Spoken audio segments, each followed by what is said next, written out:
It's Friday, April 23rd, and we're going to recap the news of the week. You're listening to Fight Knows About Everything, a Night Shift Radio original. For more information, visit nightshiftradio.com. Hello, everyone. I am Michael Fight, and welcome back to Fight Knows About Everything.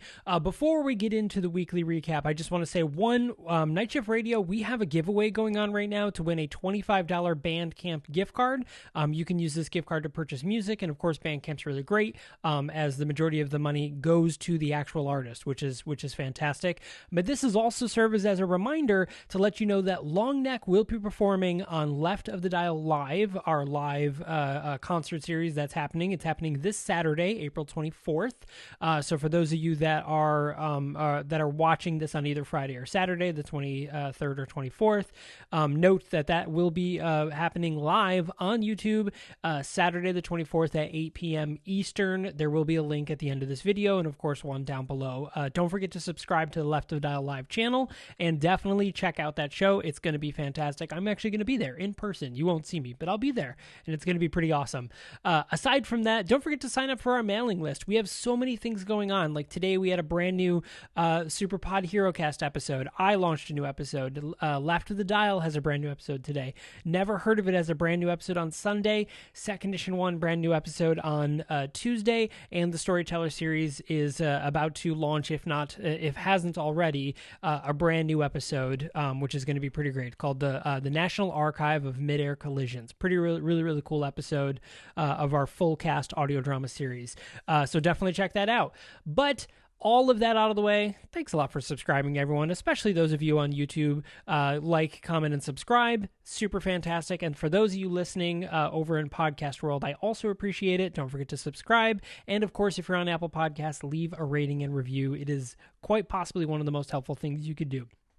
That being said, let us get right into it. The Senate has passed the COVID-19 Anti-Hate Crimes bill aimed at curbing anti-Asian violence. The only nay vote came from Josh Hawley, the Missouri senator who still plays a key role in the investigation of the insurrection attempt on the Capitol on January 6th.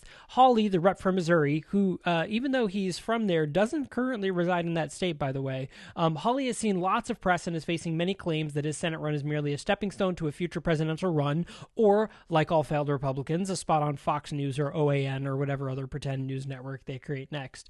This should come as no surprise to anyone who is familiar with Hawley, as he himself is a hate crime. So there's that.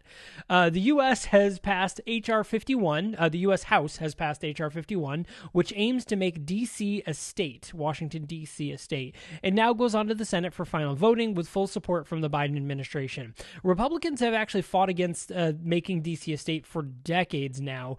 Currently, the D.C. population is around 720,000 people, mostly people of color. I think it's about 40% are people of color, that they pay into federal taxes but have no representation in the Senate or anything like that. Man, if only there was some sort of like old-timey slogan we could use to remember this or bring attention to it. I don't know what we could use. But tons of Republicans are fighting against this, mainly based on a footnote that says that the Capitol shall not become a state as to not hold sway over the rest of the country. Now, of course, when this was written, it is very important to note that this no one really lived in D.C. at the time that this was written in the late 1700s. It, again, was meant as just the Capitol. There weren't really homes around the area yet. Most of it was just land and Capitol buildings that they were just now beginning to build, including the White House. The White House wasn't even built yet. It was still getting up and running. It's really important that most people lived in Virginia or Maryland, but now that D.C. has this large amount of population and a representation, it's really important that they do. Same thing for Puerto Rico. Let's do that next.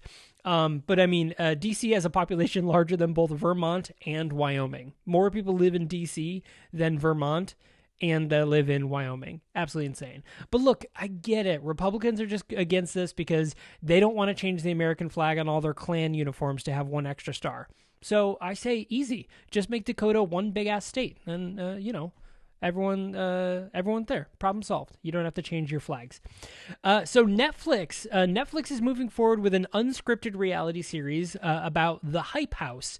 It's a TikTok star-filled house with influencers like Lil Huddy, Nikita Dragoon, and Larray. Nikita Dragoon is a social media influencer who currently has 2.1 million followers on Twitter. Yeah, I had to Google her too, which just goes to show that there are two different internets, and you straight up are not invited to the other one. It's worlds. It's crazy.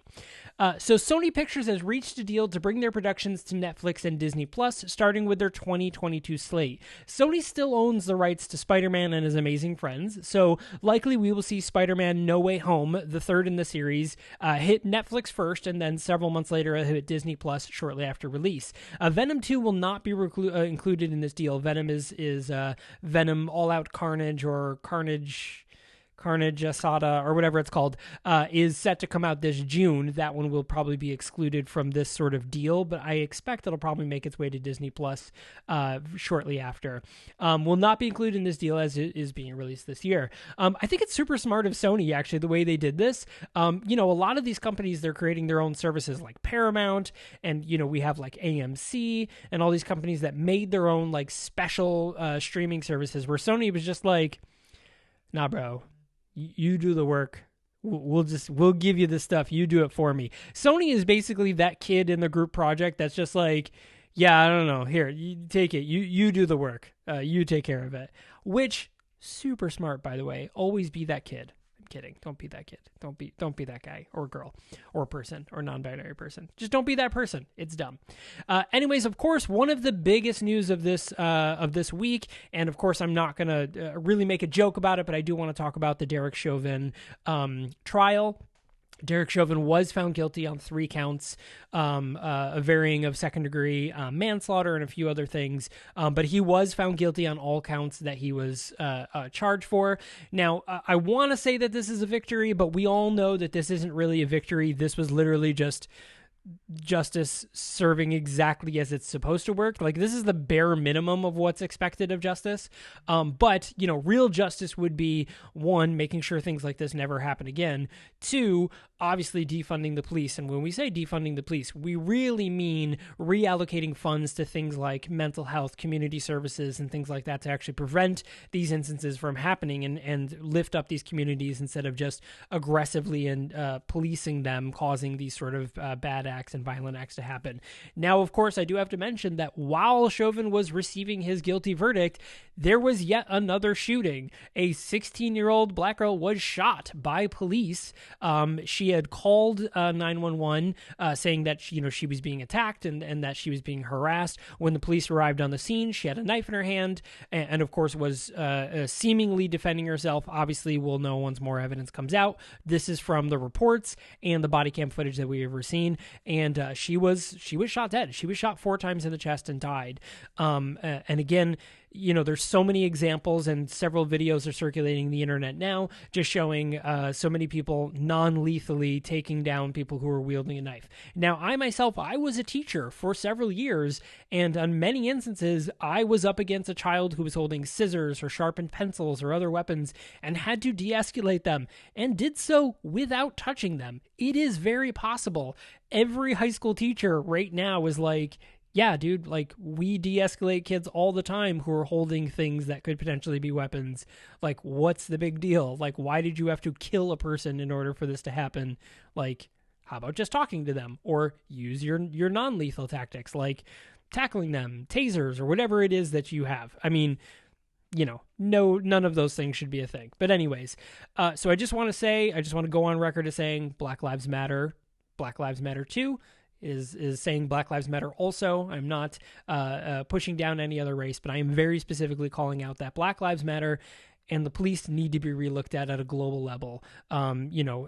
Immunity, qualified immunity needs to go.